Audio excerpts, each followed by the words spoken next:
মিলাদের অর্থ যদি জন্ম হয়, হ্যাঁ নবীর জন্মদিনে আমল আছে সেটি আমরাও স্বীকার করি, সেই আমলটা নবীর তরিকায় হতে হবে সেটা আমরাও বলি। রাসূল সাল্লাল্লাহু আলাইহি ওয়াসাল্লাম বলেছেন যে আমি সপ্তাহে 2 দিন রোজা রাখি, একদিন হচ্ছে সোমবার, কারণ এই দিন আমি রোজা রাখি তার কারণ হচ্ছে সোমবারে আমাকে নবুয়ত দান করা হয়েছে, একটা কারণ এইটা। আরেকটা কারণ হচ্ছে সোমবারে আমার জন্ম হয়েছে, এই জন্য আমি প্রত্যেক সোমবারে রোজা রাখি। নবীর আমল জন্মদিনের প্রতি সোমবারের রোজা রাখা, আর আমাদের দেশে অনেকের আমল সোমবার তো না, বরং 12 রবিউল আউয়ালে বিভিন্ন কালচার অবলম্বন করে বিভিন্ন রকমের আনন্দ উল্লাস করে, কিন্তু রোজার নামে খবর নাই। যেটা আমল সেটার বালাই নাই, এমনিতে ইশকে রাসূলের আমরা উন্মাদনা প্রকাশ করছি।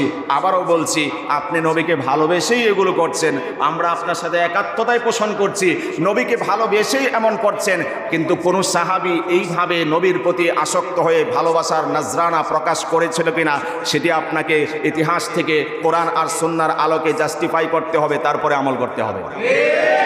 আল্লাহর হাবিব সাল্লাল্লাহু আলাইহি ওয়াসাল্লামের সবচেয়ে কাছের ফলোয়ার সাহাবায়ে কেরাম রাদিয়াল্লাহু তাআলা আনহুম আজমাইন, তারা যেই ভঙ্গিতে যেই দৃষ্টিতে তারা আমল করেছেন, তাদের আমলটাকে আমাদেরকে ফলো করতে হবে, কারণ তারা একদম কাছ থেকে নবীকে ফলো করেছেন। কথা বলেন।